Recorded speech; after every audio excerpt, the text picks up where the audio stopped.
Welcome to MBC News. I'm your anchor, Duza Drankanash, and I have with me tonight the gorgeous Sigmund Learminster and redoubtable internet guru Mal Burns writer, together with Lisa Hermano in the studio, because we are broadcasting from our fabulous new studio at Dragon's Back Mall on Metaverse Island.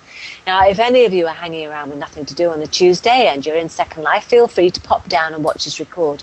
This is our 90th broadcast, I believe, and so we wanted to have the whole team here, together with the amazing Mr. Robustus Hacks behind the camera.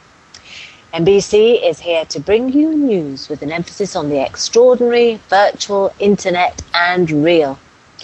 Now, straight to the Hadron Collider. Fantastic. What can we say? We are all still here, but they snuck it in. It broke around 14 months ago, but now it's collided, and scientists are jubilant. Built underground in Geneva, the accelerator is around 27 miles long, I believe, accelerating microns to the speed of light and then colliding them. Why? To find out what happened after the Big Bang, and the start of the universe. Dark matter, supersymmetry, we don't understand, and antimatter. Searching for the Higgs particle. How long is a string theory? And all those magnets. However, antimatter and matter destroy each other.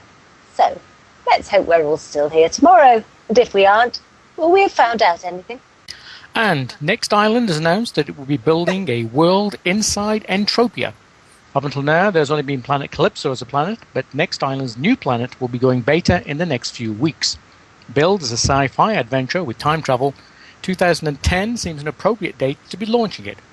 Next Island will have currency care of the Entropia Bank, deemed a real-life bank, and should be an interesting visit for those of us obsessed with science fiction, and I'm mentioning no names. And Second Life has decided to do away with its mentors. That steely gang of volunteer helpers whose tags have so influenced newbies from everywhere, giving them confidence and advice and a place to run from early adversity. The mentors groups will be replaced now partly with resident group-based helpers chosen by Linden Labs. Now, if you want your group to be considered, you have to have at least 50 active members, not those lonely souls who one day joined and have never been seen since, basically. You will have to have a good founder who is in good standing, whatever that means, with Linden Labs. This probably won't include griefing groups, for example, although they may know more about what to help than anyone else. Even if you meet the guidelines, only a few are chosen and then are offered prim advertising and the trust of newbies. Of course, if the grid expands to include the teen grid, presumably all those resident helpers group will have to be vetted by the police. What police? Yeah, I hope they don't do that because I'm actually only 12 years old. Oh. A bit of wishful thinking there, aren't there? All right, I give in, I'm 8. I've heard a rumour, guys, unsubstantiated as it happens so far, that mentors are to be replaced by bots, like the Apple ones, apparently. In fact, I'm hearing a large number of mentions of Apple in all sorts of ways. Is there any chance we're going to be taken over? Any thoughts? I can't see it by Apple, to be honest. I have heard talk that Apple are actually thinking of some kind of virtual world interface for their operating system at some future point, but and hopefully they'll beat Microsoft at a job. But that's my opinion.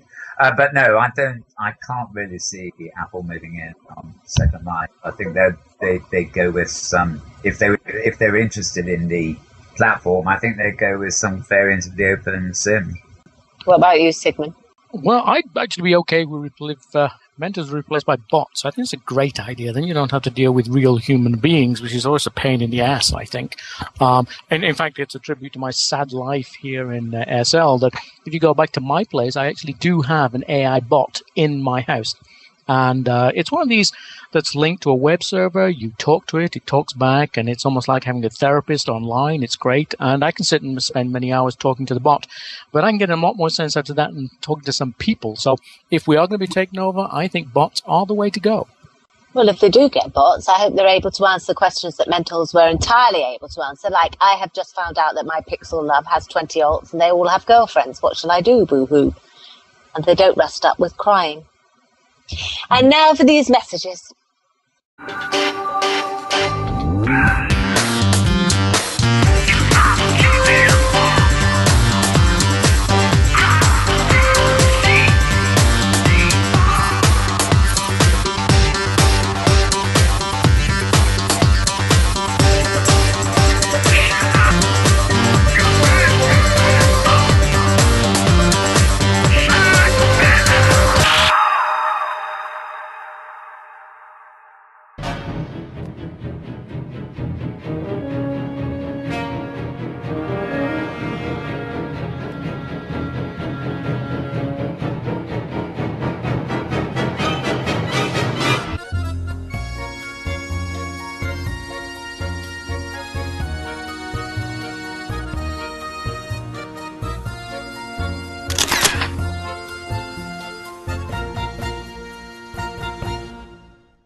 And welcome back.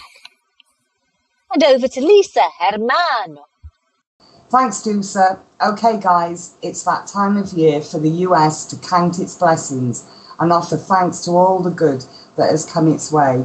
Yeah, it's Thanksgiving 2009. I have been in SL checking out all the fabulous things going on over the holiday period that you may like to check out. On the BPM Prod Sim, there is Macy's fabulous Thanksgiving event, Christmas parade set in New York City. There's also dancing on the observation deck at the Empire State Building. This is rated one of the best holiday sites in Second Life. It is totally unique with a jaw-dropping parade. You can actually smell the chestnuts roasting on an open fire. For live music lovers, the La Piacere Sim are hosting a special Thanksgiving concert by the classical duo Appassionato, playing the amazing Vivaldi Four Seasons and Bach. Or you can experience a free Thanksgiving dinner held at the Holy Angels Church in Second Life, where you can give thanks while enjoying a virtual traditional Thanksgiving meal. And don't forget the amazing SL stores, jam-packed with Thanksgiving items, from singing turkeys to Thanksgiving pajamas. This is Lisa Hermano, wishing you all a happy Thanksgiving. And thank you, Lisa. Rupert Murdoch of News Corp is trying to extricate himself from Google, apparently blaming Google for the demise of newspapers. Well, that's hardly fair, Mr. Murdoch. He wanted to join with the Microsoft Bing search engine. Now, that should be fine, I think, Mr. Berger.